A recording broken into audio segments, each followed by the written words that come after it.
आज की कहानी आपको दिल को छू जाएगी। आपको जरूर सुनना चाहिए। गांव की चौपाल में उस दिन बहुत भीड़ थी। सबकी निगाहें एक ही घर की तरफ थी, रामनाथ के घर की तरफ। दरवाजे पर खड़ा था गांव का सबसे बड़ा सूदखोर लाला छगनमल की आवाज पूरे आंगन में गूंज रही थी। हिसाब सुनोगे रामनाथ, या सीधा पंचायत में तुम्हारी पगड़ी उछाल दो। रामनाथ के हाथ कांप रहे थे, आंखों में शर्म चेहरे पर। लाला जी, बस थोड़ा वक्त दे दीजिए। सूरज की नौकरी लगते ही आपका पूरा पैसा चुका दूंगा। लाला लाला हंसा। 5 लाख हो गए, ब्याज पर ब्याज, और ऊपर से दहेज भी नहीं मिला। इतना कहकर उसके घर के अंदर खड़ी मीना की तरफ घूरा। तेरे बाप ने कहा था बेटी सोने के बराबर है, पर मुझे तो इस घर में पीपल भी नहीं दिख रहा।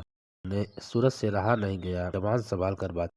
लाला ने हंसकर कहा, दहेज के भरोसे शादी की और खाली हाथ बहू ले आए। अब भुगतो। और जाते जाते 15 दिन की मोहलत देकर चला गया। लाला के जाते ही रामनाथ फूट पड़े। आज पूरे गांव के सामने मेरी में मिल गई। फिर उन्होंने गुस्से में मीना की तरफ देखा। तेरे कारण हुआ ये, दहेज नहीं लाई और सब बिकेगा। मीना की आंखों में आंसू, पर आवाज मजबूत, बाबूजी मैं ये कर्ज चुकाऊंगी। रामनाथ हंस पड़े।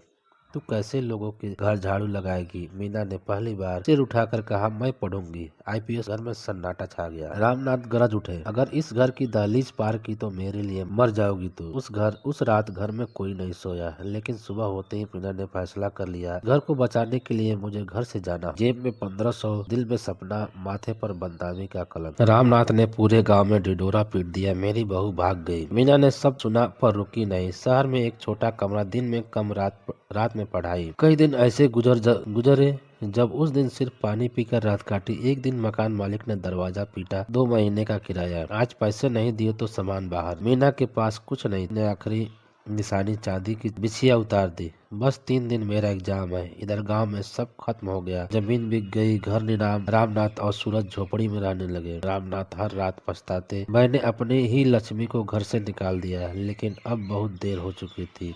लाला की आखिरी शर्त। एक दिन लाला फिर आया, कर्ज माफ कर दूंगा अगर कल मेरी बेटी की शादी में तेरा बेटा मेहमानों के जूते साफ। सूरज की आंखों में आंसू थे, पर मजबूरी थी। उन्होंने हाँ कर दी। हवेली रोशनी से जगमगा रही थी। दरवाजे पर खड़े थे रामनाथ और सूरज। मेहमान हंस रहे थे, लाला मजे ले रहा था। तभी अचानक सायरन गूंजा। पूरा गांव रुक गया। पुलिस की गाड़ियां हवेली के सामने आकर रुकी। एक महिला अफसर गाड़ी से उतरी, खाकी वर्दी, आंखों में आग। कोई अपनी बहन से नहीं मिलेगा, अपनी जगह से नहीं हिलेगा। लाला घबराया, आप कौन है? महिला धीरे धीरे आगे बढ़ी, रामनाथ के सामने आकर रुकी और सलाम किया, बाबूजी। पूरी भीड़ सन, ये सब इस जिले की नई एसपी मीना सिंह है। लाला के हाथ कांपने लगे। मीना की आवाज गूंज उठी, जो 5 लाख तूने वसूले वो अवैध ब्याज था। आज तेरे सारे कागज जब्त हो। हथकड़ी लगाओ इसे। लाला घुटनों पर गिर गया। माफ कर दो मैडम, मीना बोली। अब मेरे बूढ़े ससुर के जूते साफ करवाए जा रहे। समाज कहाँ था? पूरा गांव सिर पर झुका चुका था। रामनाथ रोते हुए बोले, बहू मुझे माफ कर दो। मीना मुस्कुराई, मैं बदला लेने नहीं आई, घर बचाने आई हूँ। रामनाथ ने अपनी पगड़ी उतारकर मीना के सिर पर रख दी। आज से इस घर की इज्जत तू है बेटी। सूरज की आंखों में गर्व था,